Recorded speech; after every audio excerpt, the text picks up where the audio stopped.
Aloha, Eden. Great job today. So, the couple big takeaways we did were this. When we're playing major chords, they sound happy. Minor chords kind of sound sad. So, when we play these chords, each one of them is composed of 3 notes. When we play our C major, the reason why we play with our 3rd finger is because when we practice our spider exercises, they just make our fingers stronger. So what we're quite literally doing is we're playing our 1st finger, 2nd finger, 3rd finger, and 4th finger over these notes, and it looks like this. I know you know how to do these. I just want to reiterate, this is what they look like. Playing in the middle, note by note, making sure each note is held down. When we go to our next exercise, not called the spiders, called teeter-totters, we are going to be playing any chord that you know how to play. Like a C, maybe a C, well, the C. Oh, gee golly whiz, the C. Doesn't really matter what you're doing as far as your fingers go, but what you'll find is if you play this C right here and you wanted to go up and play a chord up here, you'd be like kind of hopping over your fingers. Well, when you're playing an F major and a C, it would make sense to not keep going like this, over and over and over. It actually just makes more sense to use another finger. Lift these fingers up, play the chord. Put these fingers down, lift that finger. There you go. That's why I call them teeter-totters. One chord goes on, another chord goes on. The idea is today's chord of the day, just like every one of your other chords of the days, incorporates 3 notes.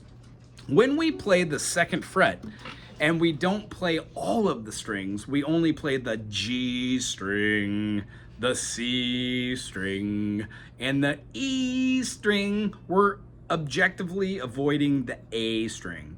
That means most of the books, including this pesky book, at the bottom here will show the D major is being played with 3 fingers.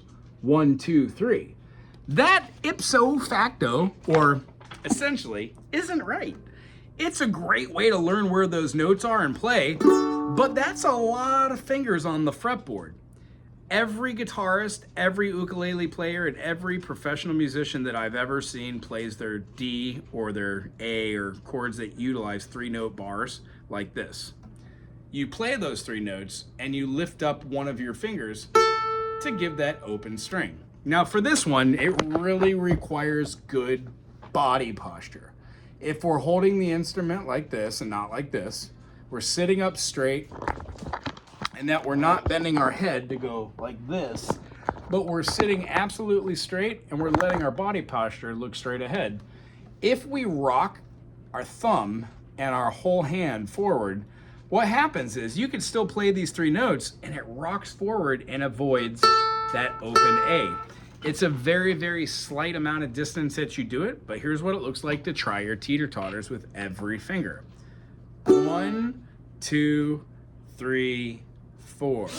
1, 2, 3, 4. What we're practicing on is being able, if you can do it with your pinky, good on you. I just became able to do it. My pinky doesn't bend so well. The idea is when you do it, you're pressing down firmly to hit those 3 notes with this and lifting just enough space onto which you're not going to be hitting that open A. This D major chord is your chord of the week. Do me a favor and try and get each note, the A, D, F sharp, and A, to ring out loud.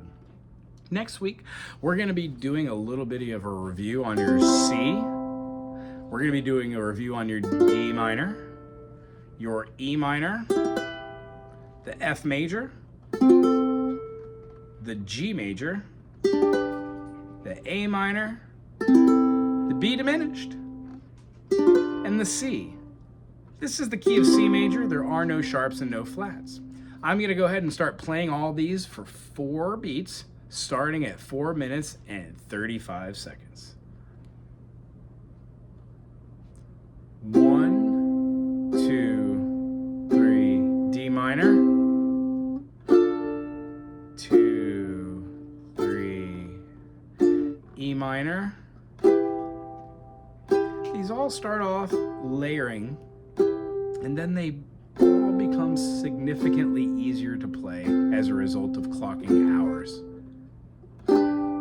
G major. Here comes our A minor. Our B diminished. Looks like our G7. It's the same chord. And goes right back to our 1. A great way to practice the practice of practicing is to play the C major to the D minor and go back and forth a couple different times. If you can't make the switch between these, slow down till you can. And eventually, as I said, the more you play C major to D minor, the easier the transition will get. You don't have to play them in order. You could play E minor, B diminished, A minor, then C. All of these are in the key of C major. We're going to also work on a couple rhythms, but do those 7 chords plus the D major, our new chord, and then check out the video I'm also going to include for He's a Jolly Good Fellow. It's very good seeing you guys today. We'll see you again next week. Aloha.